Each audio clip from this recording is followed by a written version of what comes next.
Good evening my dear student, I am Rajveer Singh Rathore, your English trainer. आज फिर से हमारा नाउन का क्लास है। पिछले नाउन की क्लास में हमने आपको कलेक्टिव नाउन पढ़ाया था।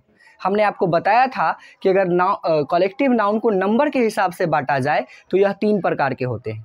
पहला जनरलाइजिंग कलेक्टिव नाउन, दूसरा ग्रुप कलेक्टिव नाउन और तीसरा डिस्ट्रीब्यूटिव कलेक्टिव नाउन, जिसमें से मैंने आपको जनरलाइजिंग कलेक्टिव नाउन और ग्रुप कलेक्टिव नाउन पढ़ा दिया है।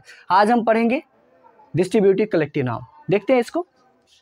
डिस्ट्रीब्यूटिव कलेक्टिव नाउन होता क्या है ये समझेंगे। पहले एक कलेक्शन होता है, एक समूह होता है।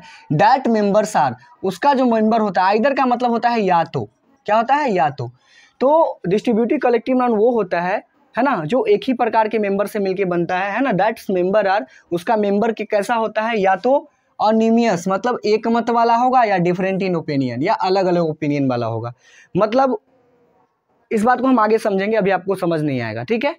ये कैसा होगा, या तो एक मत वाला या डिफरेंट इन ओपिनियन होगा। अगर आपको समझ नहीं आया तो आगे हम एग्जांपल से इसको अच्छे से समझ लेंगे। देखेंगे इसका फैक्ट्स क्या है।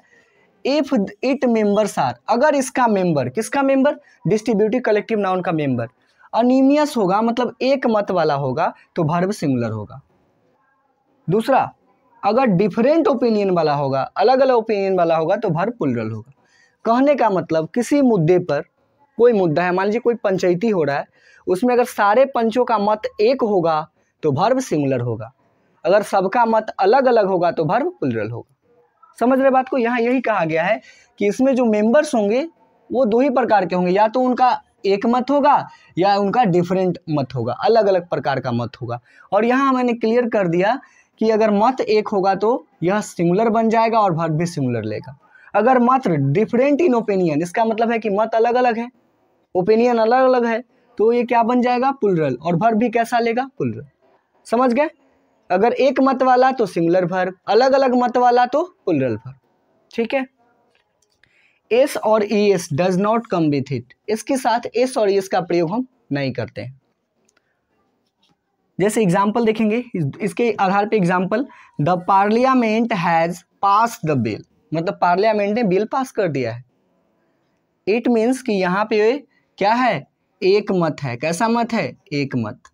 यहाँ पे एक मत की बात हुई। अगर मत एक नहीं होता तो पार्लियामेंट में बिल पास नहीं होता। नेक्स्ट एग्जांपल देखेंगे, the parliament have not pass the bill, मतलब पार्लियामेंट ने बिल पास नहीं किया, मतलब मत एक नहीं है। तो देखिए मत एक नहीं है तो यहाँ पे प्लूरल वर्ब, और मत एक है तो यहाँ पे सिंगुलर वर्ब। यहाँ पे यही पढ़ना है कि मत एक होगा तो सिंगुलर वर्ब का प्रयोग, अगर मत अलग अलग होगा मतलब प्लूरल वर्ब का प्रयोग।